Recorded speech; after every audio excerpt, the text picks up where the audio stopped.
राधे राधे मेरे प्यारे मित्रों।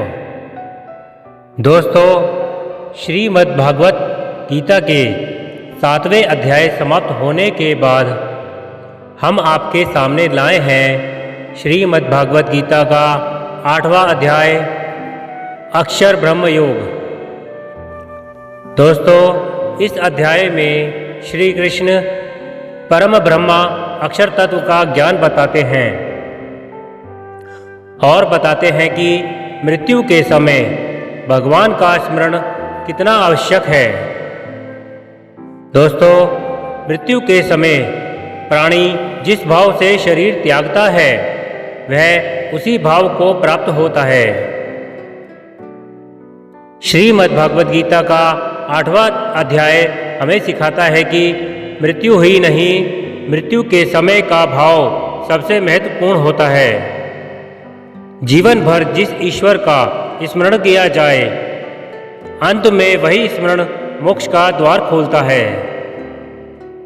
इसीलिए मेरे मित्रों, आज से ही कृष्ण स्मरण को जीवन का आधार बनाइए और परम धाम का मार्ग सुगम कीजिए।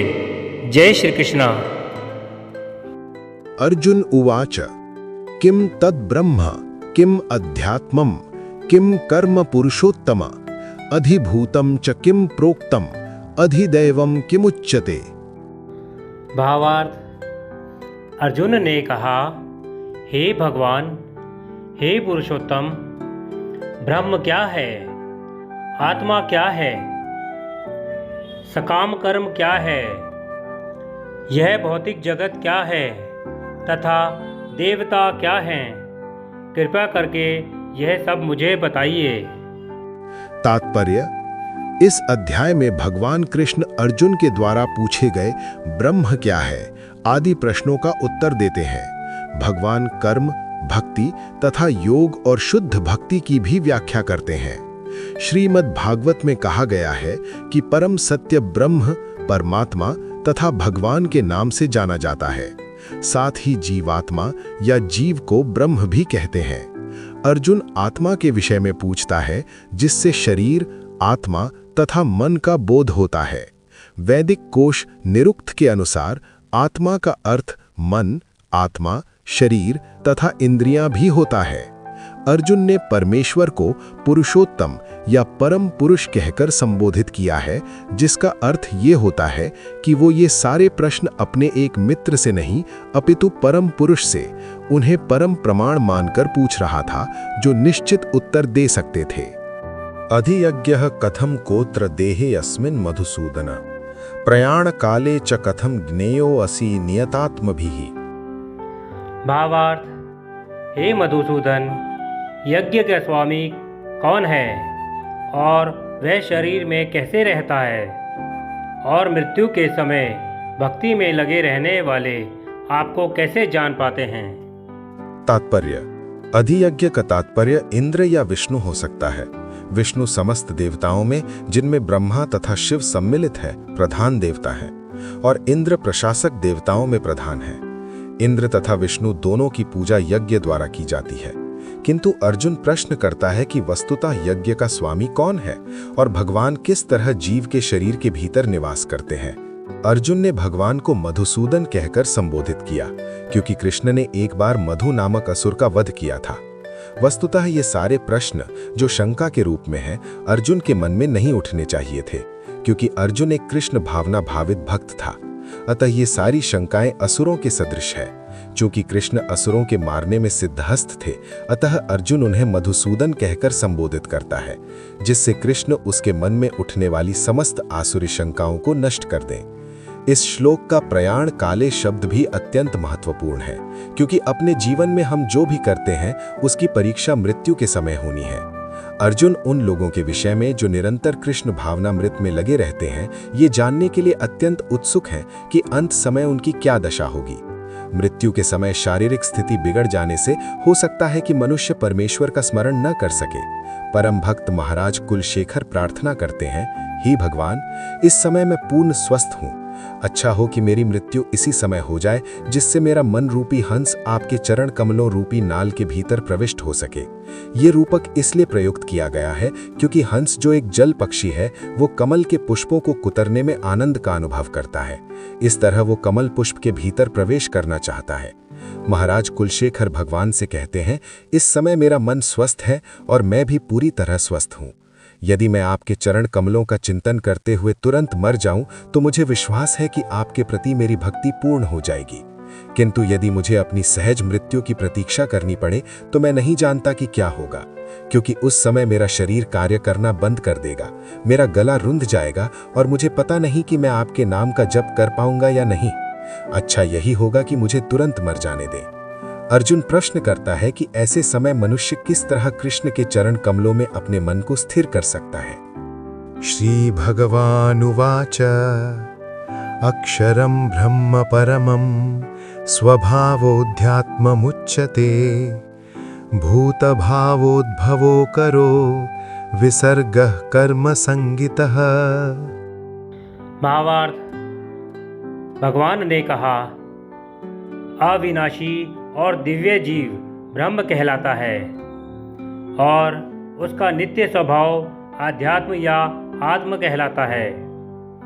जीवों के भौतिक शरीर से संबंधित गतिविधि कर्म या सकाम कर्म कहलाती है। तात्पर्य, ब्रह्म अविनाशी तथा नित्य है और इसका विधान कभी भी नहीं बदलता, किंतु ब्रह्म से भी परे परम ब्रह्म होता है। ब्रह्म का अर्थ है जीव तथा परम ब्रह्म का अर्थ है भगवान। जीव का स्वरूप भौतिक जगत में उसकी स्थिति से भिन्न होता है। भौतिक चेतना में उसका स्वभाव पदार्थ पर प्रभुत्व जताना है, किंतु आध्यात्मिक चेतना या कृष्ण भावनामृत में उसकी स्थिति परमेश्वर की सेवा करना है। जब जीव भौतिक चेतना में होता है तो उसे संसार में विभिन्न प्रकार के शरीर धारण करने पड़ते हैं। ये भौतिक चेतना के कारण कर्म अथवा विविध सृष्टि कहलाता है। वैदिक साहित्य में जीव को जीवात्मा तथा ब्रह्म कहा जाता है, किंतु उसे कभी परम ब्रह्म नहीं कहा जाता। जीवात्मा विभिन्न स्थितियां ग्रहण करता है। कभी वो अंधकारपूर्ण भौतिक प्रकृति से मिल जाता है और पदार्थ को अपना स्वरूप मान लेता है, तो कभी वो परा आध्यात्मिक प्रकृति के साथ मिल जाता है। इसीलिए वो परमेश्वर की तटस्थ शक्ति कहलाता है। भौतिक या आध्यात्मिक प्रकृति के साथ अपनी पहचान के अनुसार ही उसे भौतिक या आध्यात्मिक शरीर प्राप्त होता है। भौतिक प्रकृति में वो 84 लाख योनियों में से कोई भी शरीर धारण कर सकता है, किंतु आध्यात्मिक प्रकृति में उसका एक ही शरीर होता है। भौतिक प्रकृति में वो अपने कर्म के अनुसार कभी मनुष्य रूप में प्रकट होता है तो कभी देवता, पशु, पक्षी आदि के रूप में प्रकट होता है। स्वर्ग लोक की प्राप्ति तथा वहां का सुख भोगने की इच्छा से वो कभी कभी यज्ञ संपन्न करता है, किंतु जब उसका पुण्य क्षीण हो जाता है तो वो पुनः मनुष्य रूप में पृथ्वी पर वापस आ जाता है। ये प्रक्रिया कर्म कहलाती है।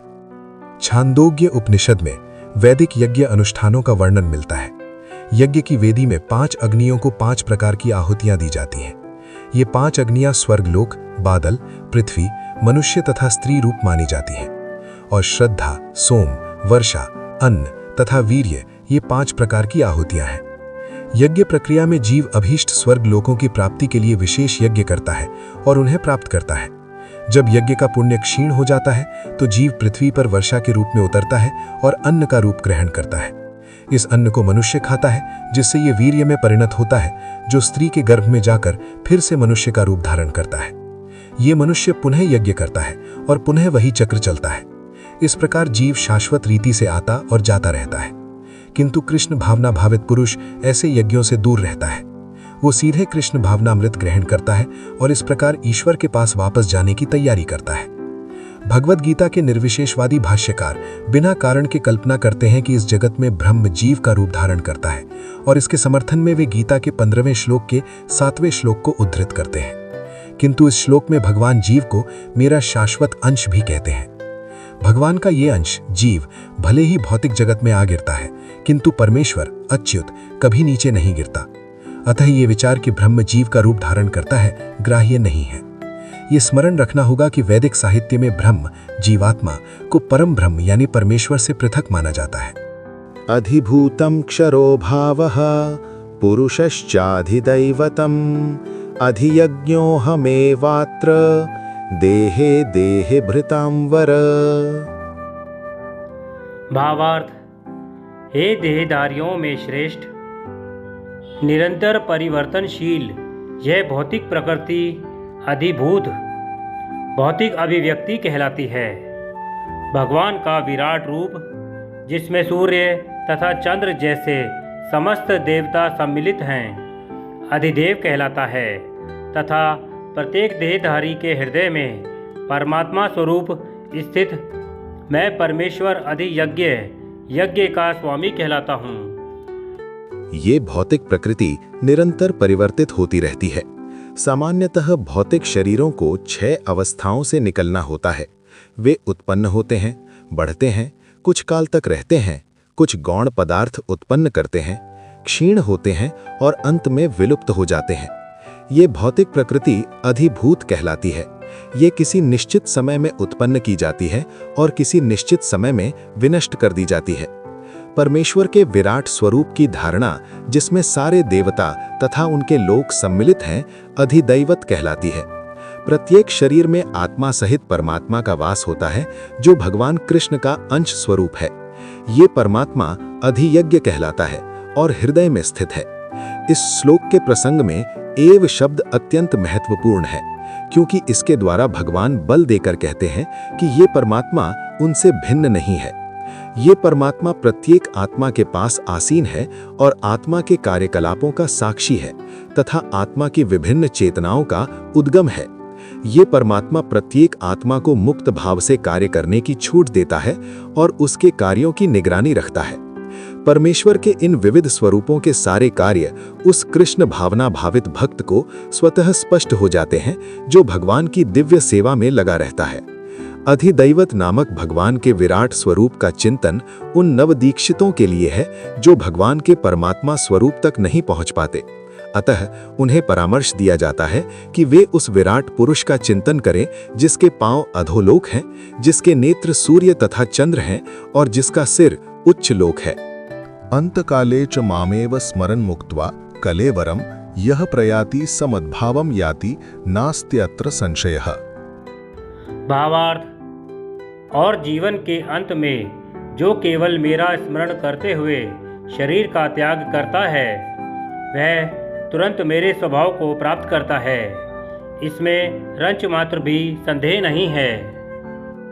तात्पर्य: इस श्लोक में कृष्ण भावनामृत की महत्ता दर्शित की गई है। जो कोई भी कृष्ण भावनामृत में अपना शरीर छोड़ता है, वह तुरंत परमेश्वर के दिव्य स्वभाव मदभाव को प्राप्त होता है। परमेश्वर शुद्धातिशुद्ध है, अतः जो व्यक्ति कृष्ण भावना भावित होता है वह भी शुद्धातिशुद्ध होता है। स्मरण शब्द महत्वपूर्ण है। श्री कृष्ण का स्मरण उस अशुद्ध जीव से नहीं हो सकता जिसने भक्ति में रहकर कृष्ण भावनामृत का अभ्यास नहीं किया। अतः मनुष्य को चाहिए कि जीवन के प्रारंभ से ही कृष्ण भावनामृत का अभ्यास करें। यदि जीवन के अंत में सफलता वांछनीय है तो कृष्ण का स्मरण करना अनिवार्य है। अतः मनुष्य को निरंतर हरे कृष्ण कृष्ण कृष्ण हरे हरे, हरे राम राम राम हरे हरे इस महामंत्र का जप करना चाहिए। भगवान चैतन्य ने उपदेश दिया है कि मनुष्य को वृक्ष के समान सहिष्णु होना चाहिए, तरोरिव सहिष्णुना। हरे कृष्ण कृष्ण कृष्ण हरे हरे, हरे राम राम राम हरे हरे का जप करने वाले व्यक्ति को अनेक व्यवधानों का सामना करना पड़ सकता है, तो भी इस महामंत्र का जप करते रहना चाहिए, जिससे जीवन के अंत समय कृष्ण भावनामृत का पूरा लाभ प्राप्त हो सके। यम यम वापि स्मरन् भावम त्यजत्यन्ते कलेवरम तम तमेवैति कौन्तेय सदा तद्भाव भावितः। भावार्थ, हे कुंती पुत्र, शरीर त्यागते समय मनुष्य जिस भाव का स्मरण करता है, वह उस भाव को निश्चित रूप से प्राप्त होता है। तात्पर्य: यहाँ पर मृत्यु के समय अपना स्वभाव बदलने की विधि का वर्णन है। जो व्यक्ति अंत समय कृष्ण का चिंतन करते हुए शरीर त्याग करता है, उसे परमेश्वर का दिव्य स्वभाव प्राप्त होता है। किंतु ये सत्य नहीं है कि यदि कोई मृत्यु के समय कृष्ण के अतिरिक्त और कुछ सोचता है तो उसे भी दिव्य अवस्था प्राप्त होती है। हमें इस बात पर विशेष ध्यान देना चाहिए। तो फिर कोई मन की सही अवस्था में किस प्रकार मरे? महापुरुष होते हुए भी महाराज भरत ने मृत्यु के समय एक हिरण का चिंतन किया, अतः अगले जीवन में हिरण के शरीर में उनका देहांतरण हुआ। यद्यपि हिरण के रूप में उन्हें अपने विगत कर्मों की स्मृति थी, किंतु उन्हें पशु शरीर धारण करना ही पड़ा। निस्संदेह मनुष्य के जीवन भर के विचार संचित होकर मृत्यु के समय उसके विचारों को प्रभावित करते हैं। अतः इस जीवन से उसका अगला जीवन बनता है। अगर कोई इस जीवन में सतोगुणी होता है और निरंतर कृष्ण का चिंतन करता है, तो संभावना यही है कि मृत्यु के समय उसे कृष्ण का स्मरण बना रहे। इससे उसे कृष्ण के दिव्य स्वभाव को प्राप्त करने में सहायता मिलेगी। यदि कोई दिव्य रूप से कृष्ण की सेवा में लीन रहता है, तो उसका अगला शरीर दिव्य आध्यात्मिक ही होगा, भौतिक नहीं। अतः जीवन के अंत समय अपने स्वभाव को सफलतापूर्वक बदलने के लिए हरे कृष्ण कृष्ण कृष्ण हरे हरे, हरे राम राम राम हरे हरे का जप करना सर्वश्रेष्ठ विधि है। तस्मात् सर्वेषु कालेषु मामनुस्मर युध्य च मय्यर्पित मनो बुद्धिर् मामेवैष्यस्य संशयः। भावार्थ: अतएव हे अर्जुन, तुम्हें सदैव कृष्ण रूप में मेरा चिंतन करना चाहिए और साथ ही युद्ध करने के कर्तव्य को भी पूरा करना चाहिए। अपने कर्मों को मुझ में समर्पित करके तथा अपने मन एवं बुद्धि को मुझ में स्थिर करके तुम निश्चित रूप से मुझे प्राप्त कर सकोगे। तात्पर्य: अर्जुन को दिया गया ये उपदेश भौतिक कार्यों में व्यस्त रहने वाले समस्त व्यक्तियों के लिए बड़ा महत्वपूर्ण है। भगवान ये नहीं कहते कि कोई अपने कर्तव्यों को त्याग दे। मनुष्य उन्हें करते हुए साथ साथ हरे कृष्ण का जप करके कृष्ण का चिंतन कर सकता है। इससे मनुष्य भौतिक कल्मश से मुक्त हो जाएगा और अपने मन तथा बुद्धि को कृष्ण में प्रवृत्त करेगा। कृष्ण का नाम जप करने से मनुष्य परम धाम कृष्ण लोक को प्राप्त होगा, इसमें कोई संदेह नहीं है। अभ्यास योग युक्तेन चेतसा नान्यगामिना परमं पुरुषं दिव्यं याति पार्थानुचिंतयन्। भावार्थ: हे पार्थ, जो व्यक्ति मेरा स्मरण करने में अपना मन निरंतर लगाए रखकर अविचलित भाव से भगवान के रूप में मेरा ध्यान करता है, वह मुझको अवश्य ही प्राप्त होता है। तात्पर्य: इस श्लोक में भगवान कृष्ण अपने स्मरण किए जाने की महत्ता पर बल देते हैं। महामंत्र हरे कृष्ण का जप करने से कृष्ण की स्मृति हो आती है। भगवान के शब्दोच्चार, ध्वनि के जप तथा श्रवण के अभ्यास से मनुष्य के कान, जीह्वा तथा मन व्यस्त रहते हैं। इस ध्यान का अभ्यास अत्यंत सुगम है और इससे परमेश्वर को प्राप्त करने में सहायता मिलती है। पुरुषम का अर्थ है भोक्ता। यद्यपि सारे जीव भगवान की तटस्था शक्ति है, किंतु वे भौतिक कल्मश से युक्त हैं। वे स्वयं को भोक्ता मानते हैं, जबकि वे होते नहीं हैं। यहाँ पर स्पष्ट उल्लेख है कि भगवान ही अपने विभिन्न स्वरूपों तथा नारायण, कृष्ण, राम आदि स्वांशों के रूप में परम भोक्ता हैं। भक्त हरे कृष्ण का जप करके अपनी पूजा के लक्ष्य परमेश्वर का, उनके किसी भी रूप नारायण, कृष्ण, राम आदि का निरंतर चिंतन कर सकता है। ऐसा करने से वह शुद्ध हो जाता है और निरंतर जप करते रहने से जीवन के अंत में वो भगवत धाम को जाता है। योग अंतःकरण के परमात्मा का ध्यान है। इसी प्रकार हरे कृष्ण के जप द्वारा मनुष्य अपने मन को परमेश्वर में स्थिर करता है। मन चंचल है, अतः आवश्यक है कि मन को बलपूर्वक कृष्ण चिंतन में लगाया जाए।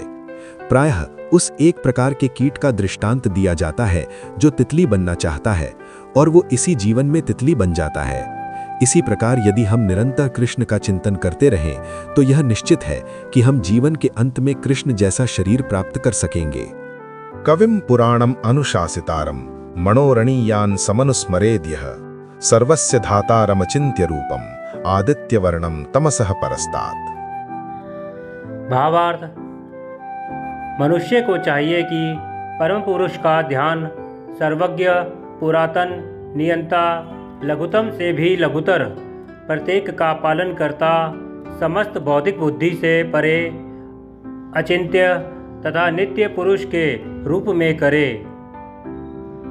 वे सूर्य की भांति तेजवान हैं और इस भौतिक प्रकृति से परे दिव्य रूप हैं। तात्पर्य: इस श्लोक में परमेश्वर के चिंतन की विधि का वर्णन हुआ है। सबसे प्रमुख बात यह है कि वे निराकार या शून्य नहीं हैं। कोई निराकार या शून्य का चिंतन कैसे कर सकता है? ये अत्यंत कठिन है, किंतु कृष्ण के चिंतन की विधि अत्यंत सुगम है और तथ्य रूप में यहाँ वर्णित है। पहली बात तो यह है कि भगवान पुरुष हैं। हम राम तथा कृष्ण को पुरुष रूप में सोचते हैं। चाहे कोई राम का चिंतन करे या कृष्ण का, वे जिस तरह के हैं उसका वर्णन भगवत गीता के इस श्लोक में किया गया है। भगवान कवि हैं, अर्थात वे भूत, वर्तमान तथा भविष्य के ज्ञाता हैं, अतः वे सब कुछ जानने वाले हैं। वे प्राचीनतम पुरुष हैं क्योंकि वे समस्त वस्तुओं के उद्गम हैं। प्रत्येक वस्तु उन्हीं से उत्पन्न है। वे ब्रह्मांड के परम नियंता भी हैं। वे मनुष्यों के पालक तथा शिक्षक हैं। वे अणु से भी सूक्ष्म हैं। जीवात्मा बाल के अग्रभाग के 10,000वें अंश के बराबर है, किंतु भगवान अचिंत्य रूप से इतने लघु हैं कि वे इस अणु के भी हृदय में प्रविष्ट रहते हैं। इसीलिए वे लघुतम से भी लघुतर कहलाते हैं। परमेश्वर के रूप में वे परमाणु में तथा लघुतम के भी हृदय में प्रवेश कर सकते हैं और परमात्मा रूप में उसका नियंत्रण करते हैं। इतना लघु होते हुए भी वे सर्वव्यापी हैं और सबों का पालन करने वाले हैं। उनके द्वारा इन लोकों का धारण होता है। प्रायः हम आश्चर्य करते हैं कि ये विशाल लोक किस प्रकार वायु में तैर रहे हैं। यहाँ ये बताया गया है कि परमेश्वर अपनी अचिंत्य शक्ति द्वारा इन समस्त विशाल लोकों तथा आकाश गंगाओं को धारण किए हुए हैं। इस प्रसंग में अचिंत्य शब्द अत्यंत सार्थक है। ईश्वर की शक्ति हमारी कल्पना या विचार शक्ति के परे है, इसीलिए अचिंत्य कहलाती है। इस बात का खंडन कौन कर सकता है? वे इस भौतिक जगत में व्याप्त हैं, फिर भी इससे परे हैं। हम इसी भौतिक जगत को ठीक ठीक नहीं समझ पाते, जो आध्यात्मिक जगत की तुलना में नगण्य है, तो फिर हम कैसे जान सकते हैं कि इसके परे क्या है?